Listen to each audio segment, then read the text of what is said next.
what's up guys? Welcome back. We got the 1977 DT250 back on the big trails, and I'm going to put it through its paces here a little bit and see how she compares to my older DT250s that I got. I got a 75 and a 72 that I'm pretty familiar with, and I did ride this over near my house on some smaller trails and got a good feel for it over there, but I'm very familiar with these trails here, so I'll be able to get a really good feel for it and how it compares with the other ones. So we're just running the tires that came on it. These are just old tractor grip. I don't know if that's the brand or if that's the name of the tire model, but they're pretty old looking. Not a whole lot of tread on them, but it's pretty dry back here today, so shouldn't be a big deal. And on the front, we're still running I think these are the original tires. These are the Trials tires that came on these bikes when they were new. So this bike, if you remember from the first videos, I pulled this out of a box trailer that was sitting in the woods for the last, I think the guy said 25-30 years or so, he's guessing. And it was pretty crusty looking when I got it. You can go back and watch that first video and see what it looked like when I first got it. And this cleaned up really well, and it has a ton of compression, and it actually had spark and everything right off the bat, so it's pretty easy to get this thing going. These DTs have been the most rock steady of the classic bikes that I've been working on since starting this channel. They've been my favorites, and this is the newest DT that I've had. This one has the monoshock. I think this is the first iteration of the monoshock that was offered for the general public, and I can already tell just by riding this back here, this thing is way more composed than the earlier DualShock models. Of course, you know, it's way better geometry, you get more travel, and it just feels so much better back here. Of course, you know, it's modern suspension, it's going to feel better than the old DualShocks, but those ones are still pretty capable bikes, and this one just is like leaps and bounds ahead of those from what I feel so far. So I'm going to jump on. We're going to head over towards the creek, and I'm going to avoid one section of the woods just because it's hunting season. I try to leave the one side alone just because I know a lot of hunters are back there, and I try not to mess them up and make enemies in that regard. So I'm going to stay away from that section, but we're going to head over to the creek and see what she can do on some single track, maybe hit up some more technical stuff. So let's get started. This thing's a pretty reliable starter, just like all my other DTs. Usually it's a 1 or 2 kick bike. Even when they're cold, they start easy. Pretty much all the 2-strokes start easy, all the older ones even. But these DTs are just rock solid, super reliable bikes. By far my favorites of the 70s, I think. Alright, key on. Well, that's 1 kick. 2 kicks. Okay, we're going to head down this trail here, turn around, and then head over to the more technical stuff.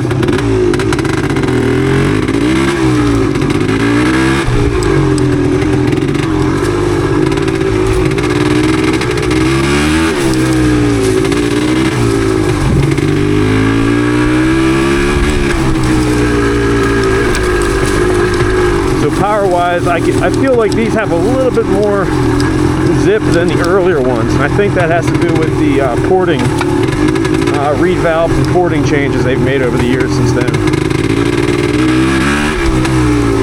Still pretty close, but this one seems to have a little more low end.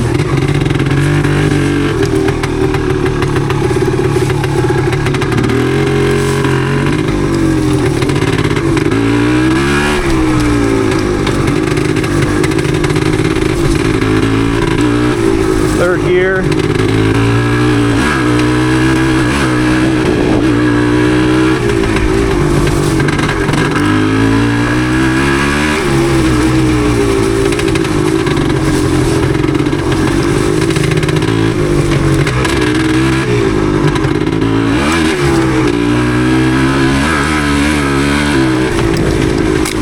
Very linear and easy to manage power bands. Doesn't hit too hard like a motocross bike, so it's great for back in the woods.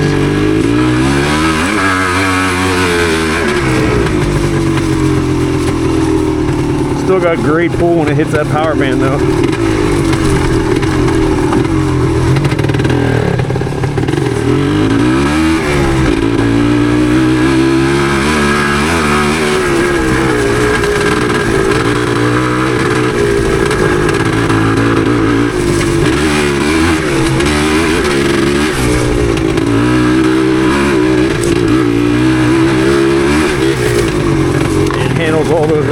nice there. I'm not sure if you could tell how bumpy that was there, but that would have thrown a DualShock bike all around. This one soaked it up pretty good, and plus it's a heavy bike, so that keeps it in track pretty good.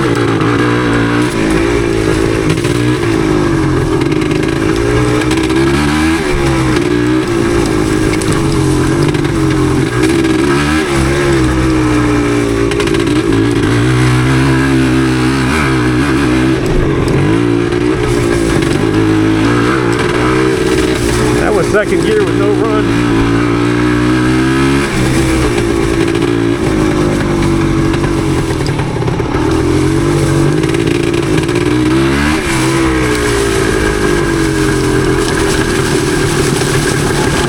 Yeah, this suspension really works well. It feels like a bike from the 80s more than something from the 70s.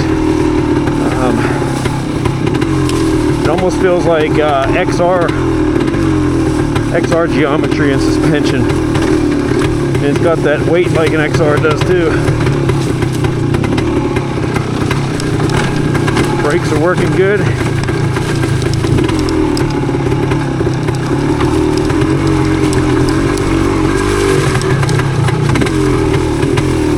Yeah, like this is all off camber and rooty right here. It soaks it up really well.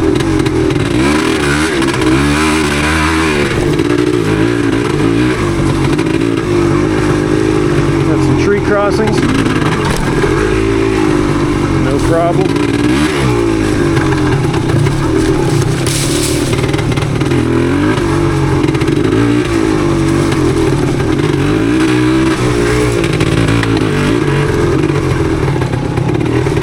This thing feels great back here.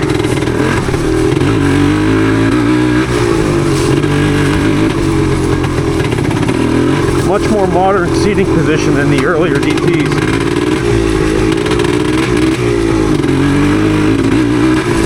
You can tell by the late 70s, Yamaha was really dialing these things in, especially with the advent of the monoshock. You can only imagine what it was like to see these when they first came out. You know, everyone was using the dual shocks. Must have been a pretty cool time.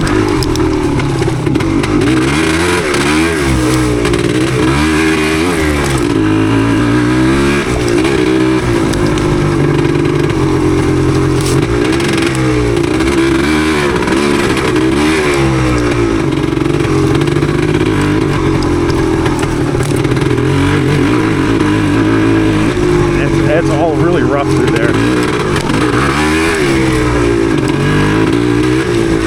This bike is feeling very nice right now.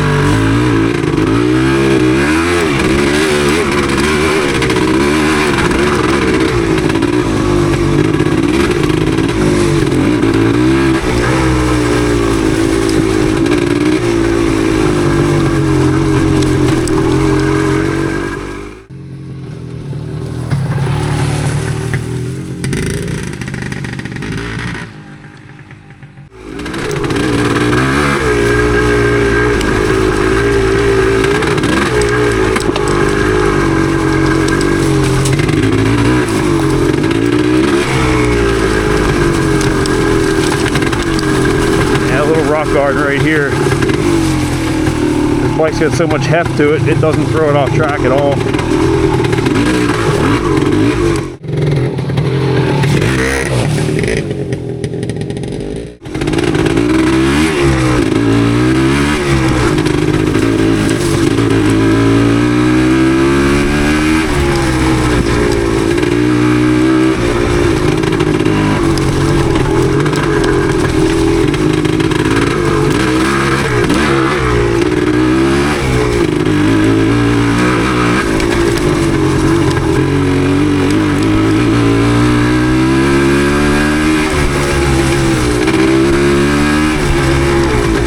You can tell I'm very comfortable in this thing already. I haven't ridden it in a couple months.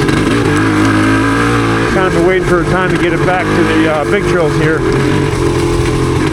And jumping right on, I'm right at home.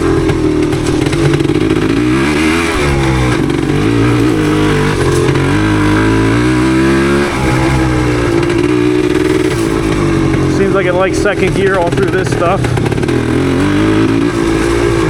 Got plenty of grunt. Third gear.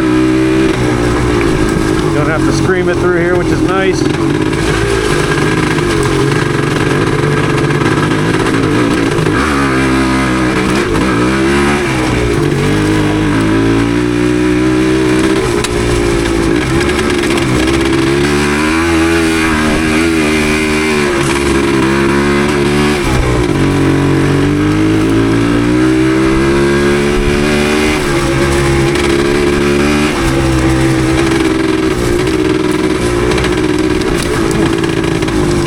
The grip tires are working nice.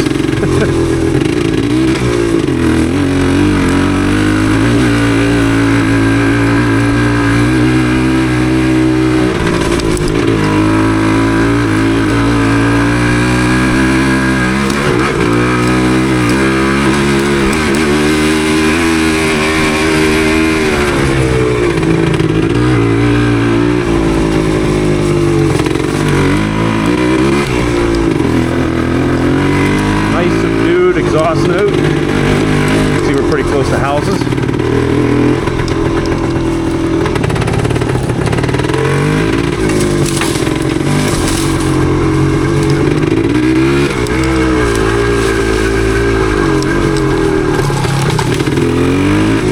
Man, Yamaha really did good with the brakes back in the 70s too. I know my 75 DT250V, brakes grab on there like they're almost like disc brakes. And I feel the same with this too. These brakes work great compared to some of the other older bikes I own. I think Yamaha had that down pat too.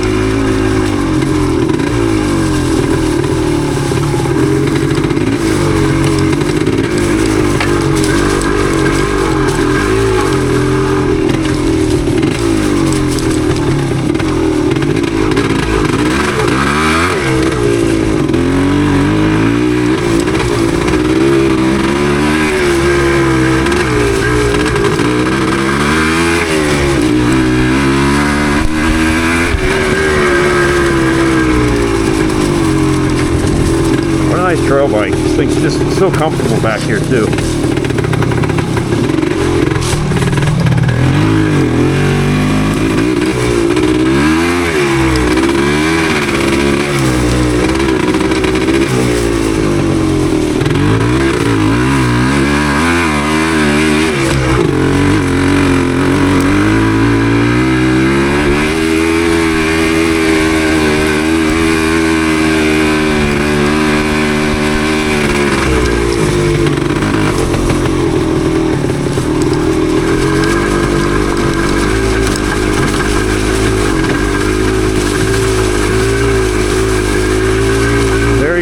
Coming down this hill. Pretty rooty and rocky if you can't tell.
Technical stuff here.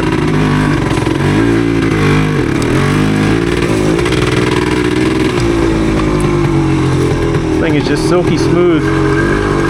Power delivery, brakes, suspension, it's all coming together here in the late 70s with Yamaha for sure. And I'm sure the other brands too, but Yamaha, they got it down. They got it down by this point pretty well. It's a shame the U.S. market didn't see the DTs much through the 80s. I think early 80s they stopped making them for the U.S.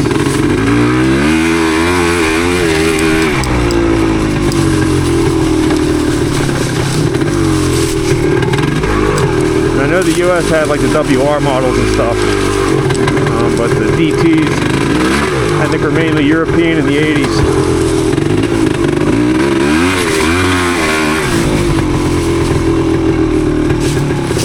It's handling all this stuff, no problem. This is part of our more technical loop too.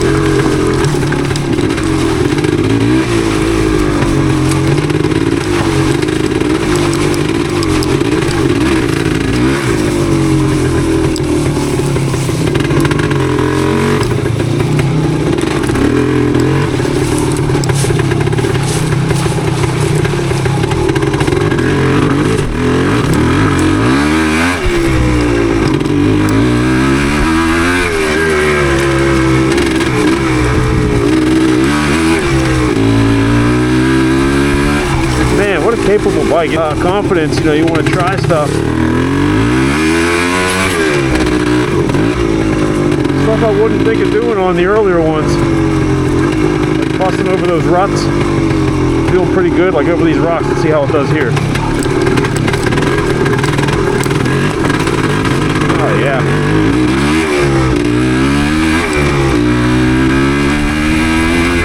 No problem.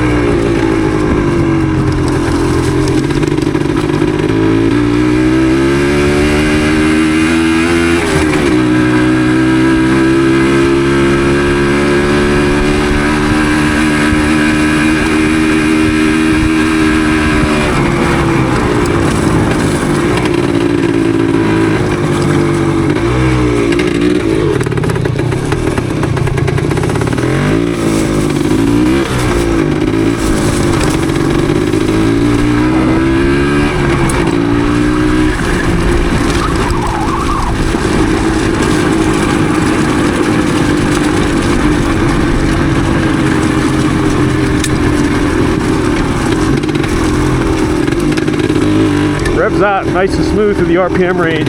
I do notice it's got a little bit of a hiccup right off idle. It's not real noticeable unless you stay down in those lower revs for a little bit. When I'm whacking it open, I'm usually revving it out and it cleans out, but like I didn't feel it there, but sometimes it doesn't. You're probably hearing it too. That was pretty clean. Might have the pilot might be a little bit too rich.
electrical gremlins going on here. I kind of felt that coming on. Almost like the condenser is getting hot and causing it to happen. I've had that happen on a couple bikes. We're almost home.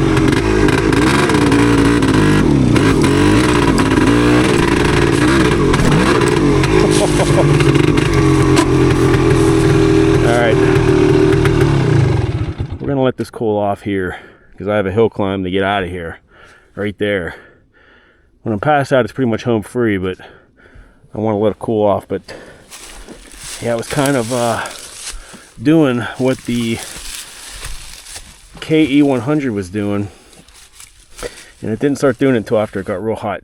Probably have to do a condenser on this because it seems like when it gets hot, that's when it's doing that weird cutout at random time type deal. Exact same thing that KE100 was doing, so I'm gonna guess that's the case. So we're gonna let it cool off. I'll bring you back in here when we're ready to try this hill. Hope we can get out of here and get home. All right, I gave it about 20 minutes. So we're gonna see what happens here. Burning daylight pretty quick. So I'm hoping I can get this up out of this hill before it gets dark. Wish me luck.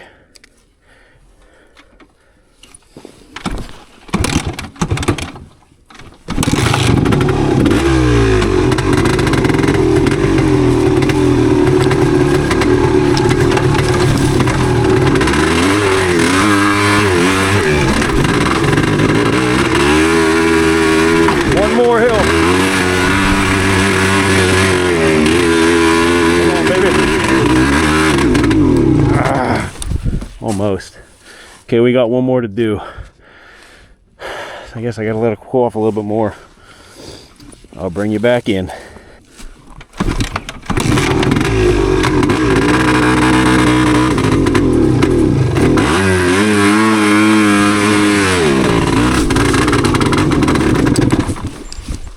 Oh, not good. This is not good. This thing is so heavy. It'd be tough to push out of the woods.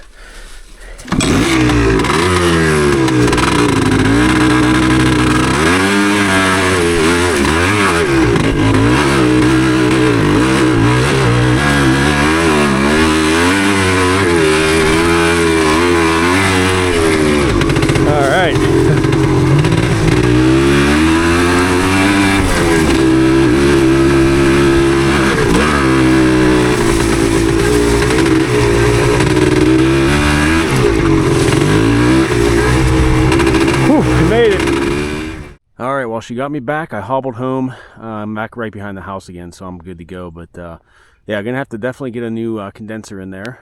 I'm glad that reared its head before I tried to sell it, because I'd feel bad selling it to somebody and having them run into that right off the bat. What's funny is I had this out in the summer and it was really hot out, and it did not do it at all then. Of course, it waits till you know, I'm down in a valley and the big trail to do it. But it ran really smooth aside from those hiccups. But the bike just feels amazing with the suspension, and ergonomically feels like a bike in the 80s. So I can only imagine the guys that rode these things back in the 70s when they first came out, their minds are probably blown getting on something with suspension like this in the woods after riding dual shocks for a while. I'm sure it was a pretty cool time to be a rider back then when all this stuff was new and coming out. It seemed like every couple years they had advancements on suspension or engine stuff or brakes or whatever, and such a cool time. But I'm glad I picked this one up to experience it for myself. I get a little taste of the all the changing technologies of the late 70s with the Japanese bikes. It's pretty cool. But we'll get the condenser straightened out on this one and back in tip-top shape. And I might ride a little bit more, and I'll probably sell it. So I need to make room for more bikes. So thanks for watching, guys. If you're still with me, if you're not a subscriber and you like these kind of videos, basically take the bikes from non-running state and get them running to the point where I get them in the woods and experience them, as you've seen here. So go back and watch the first couple videos of this bike when I first pulled it out of the guy's trailer in the woods. It was pretty crusty looking, and to get it to this point and rideable, just working the bugs out here with that condenser, it's a really good time, and I'll be doing more, so stay tuned. So thanks for watching, guys. We'll see you in the next video.